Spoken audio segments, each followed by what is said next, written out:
Welcome to the Slop Temple. We pray this video helps. You're starting tethering now. Enable Bluetooth on both devices and keep them close. Distance affects throughput. On your phone, turn on mobile data and Bluetooth tethering or personal hotspot. This exposes a Bluetooth PAN. Pair the laptop and phone, confirm the PIN, and mark the phone as trusted so network services are allowed.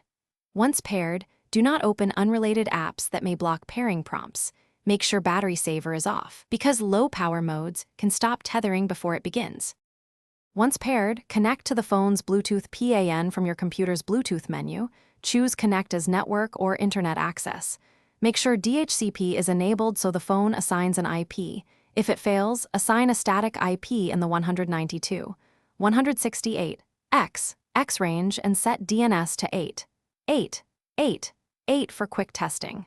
Next, check your routing table or network priority. Move the Bluetooth adapter above other disabled adapters so you're almost done. Verify internet by opening a site or running a speed test. If traffic still goes through Wi-Fi, disable Wi-Fi to force Bluetooth routing. Save the paired profile so reconnecting later takes one click, and keep an eye on phone battery and mobile data consumption.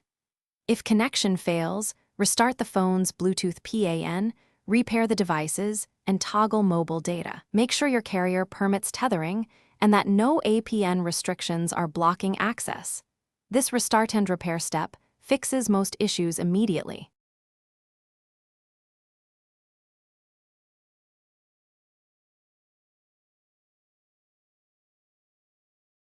Thanks for watching. Consider subscribing if we helped you.